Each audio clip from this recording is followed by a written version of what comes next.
GOP presidential candidate Nikki Haley is leaning heavily into the debate over transgender athletes in sports. Here she is Sunday, speaking at a town hall in Iowa. We want to start with biological boys playing in girls' sports. That's one thing. The fact that we have gender pronoun classes in the military now. I mean, all of these things that are pushing what a small minority want on the majority of Americans, it's too much. It's too much. I mean, the idea that we have biological boys playing in girls' sports, it is the women's issue of our time. My daughter ran track in high school. I don't even know how I would have that conversation with her. How are we supposed to get our girls used to the fact that biological boys are in their locker rooms? And then we wonder why a third of our teenage girls seriously contemplated suicide last year? We should be growing strong girls, confident girls. Haley's comment drew the ire of the trans community. Activist and journalist Erin Reed denounced the former senator's comments, writing, quote, "Not only is this a horrific argument that trans girls are driving cis girls to suicide, but I also recall watching debates in 18 state legislatures where Republicans did not care about suicide. One Republican even said she wouldn't do anything to save her suicidal daughter." Meanwhile, down in Florida, a judge blocked enforcement of the state's ban on gender-affirming care for adults and children, calling it an exercise in politics, not in good medicine. I also wanted to mention this poll that came out, published by PBS NewsHour, that asked Americans, do you support or oppose legislation that would prohibit gender transition-related medical care for minors? Now, interestingly, among all national adults, 66 opposed legislation that would prohibit gender-affirming care, 28% supported it. But what was so fascinating about this poll is when you broke out Democrats, Republicans, and independents, the numbers didn't change very much. Democrats, 69% opposed, Republicans, 70% opposed, independents, 64% opposed. But this really wasn't an ideological issue. So the question is Nikki Haley and others like Ron DeSantis who are really leaning into this particular line of attack? Ron DeSantis making this kind of woke fight the entire linchpin of his campaign. Is this going to be the galvanizing political issue that helps them in an electoral contest? I agree with you on the banning. I don't support the banning of care, and I think it's possible for conservatives to overreach on this. But on what Nikki Haley was talking about there, I mean, I'm looking at a poll. 57% of American adults believe gender is based on sex assigned at birth. 53% say that gender is based on sex. 63% of adults believe gender is based on, 63% believe it's assigned at birth. A supermajority of Americans don't want biological males competing in women's sports. I don't think.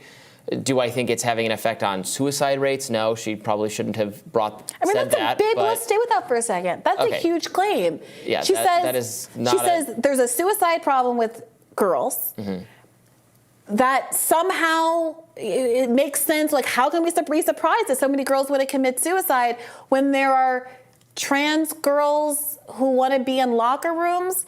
How many trans athletes are there in the entire country? Yeah, I think that claim, again, is not accurate, but I don't doubt that there have been cases where women feel uncomfortable because of situations in the locker room. I mean, and we're going to blame that on the suicide rates of cis girls across the country? Okay, That's a significant claim.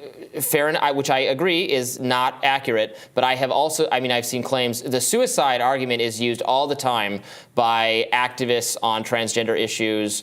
On their side, they say that they'll talk about how how language we use, not using right pronouns, is driving trans people to suicide and trans deaths and all of that kind of thing. So it has been used as a tactic on the other side. Do you think it's the same thing to say people being bullying or mean or non-affirming to trans girls affects their mental health? I think that's the same as saying there's a handful, a few hundred or a few thousand of trans girls. Affect the mental health of people who have to compete against biological males in the locker room, I would have agreed. But this is right, but she didn't say that. She didn't say. But trans people, not trans activists on transgender issues have also thrown the suicide. No, they're arguing that words and actions directed at trans people that are negative, that are bigoted, however you want to characterize it, affects their mental health. But me saying, Robby, I'm going to bully you. Robby, hey, your tie, whatever.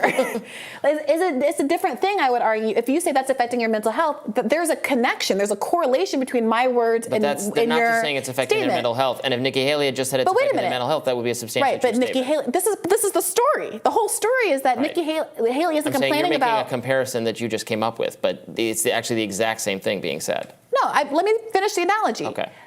You're saying the trans activists are doing this. Are saying it's mean when Briahna says I don't like your tie, and that's causing me a mental health problem. And you can argue that that's overblown and that no one should be that sensitive about their tie, but that's the accusation that trans activists are making.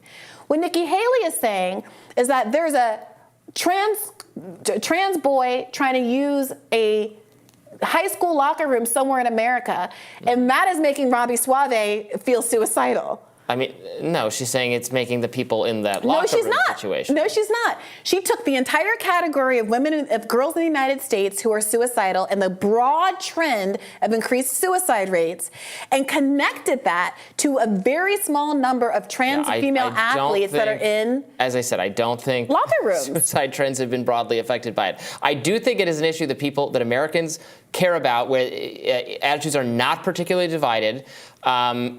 Also, like, locker rooms are an uncomfortable situation for, like, tons of young people. Even take the trans issue out of the question.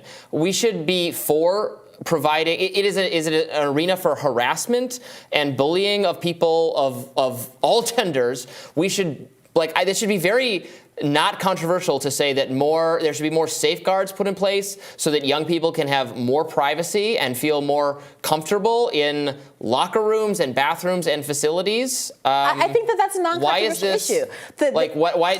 I was one of those who towel changed and nobody ever saw a peek of me in my high school. No. We don't have full equality until teen girls are forced to disrobe and be naked in front of trans people. Robby. That's nonsense. This is the point. Like, Nikki Haley, first of all, I think she just doesn't sell it. She doesn't talk about it with anything that speaks to real conviction. But the idea is she's standing on stage, dedicating all of this time to kind of creepily and fetishistically going on and on about what children are doing in changing rooms. It is an interesting choice for anyone to make, especially someone like Nikki Haley, who seemed to at one point be positioning herself as kind of more like a reasonable, normal, conservative person. Well, I think bringing suicide into it was very wrong. Other than that, I don't think the point was unreasonable. I don't think most people think the point was unreasonable. Well, au contraire, I think the poll that I read earlier indicates quite the opposite. So she made. She and people like Ron DeSantis continue to make points about gender-affirming care. But this is about sports teams and locker rooms accommodations, where that's very different from the legislation you're talking about. Right, and Ron DeSantis supports the legislation that I'm talking about. So the question is that's whether... That's not what you said. Why is she bringing that? That's not what she brought up there. She was talking about the locker room. No, she brought up a whole host of things in that, and has specifically also brought up the medical care for kids as well. So that is... all of those things are on the table for these people. And so the question is, even if you didn't align with this study, even if you were the percentage of people who don't support even who would ban gender-affirming care for kids, is this something that you want to be the focus of a presidential campaign, the political focus? Is inflation still an issue? Are you still having issues with your housing costs? What is the Republican plan to address healthcare costs? What is Nikki Haley or any other Republican actually going to commit to cutting military funding? Or Democrat, by the way, but we're talking about the Republican candidates right now. This is the question, and I think why so many Americans, per our earlier segment, are racing away from both political parties, because they're having these siloed conversations that have nothing to do with what anybody actually wants politicians to do. They want them to get out of their families, get out of their lives, stop trying to raise their children for them, stop trying to censor the internet on the basis of their children need the internet censored, and to get back to the work of governing and trying to make the economy better and the lives of everyday Americans economically richer. Well, sure, and I can find the culture war. The culture war can get distracting, or everybody complaining about everything having to do with wokeness, but I mean, what happens in your kid's school is something that matters to a lot of Americans, regardless of political affiliation. And I don't think this is quite this is not an issue that people care about, or this is really trivial or something, but I guess we'll see. Yeah, we'll see. All right. Tomorrow on Rising. We've been talking for so long. I didn't even know that was our last segment. Doesn't it feel like we did like 18 segments today? Yeah, we're rocking and rolling today. We're rocking and rolling. Well, tomorrow we'll be very excited to be joined by Tara Reid on this show. You won't want to miss that. Tara Reid, of course, someone who accused Joe Biden of sexual misconduct, and the news with her recently was that she has relocated to Russia. We talked about that on the show and how the mainstream media responded to that. We'll be able to talk to her on the show tomorrow. Be sure to like, share, and subscribe so you never miss any content. For those of you who prefer to listen while you're on the move, we are now available anywhere you listen to podcasts. Bye-bye. Bye.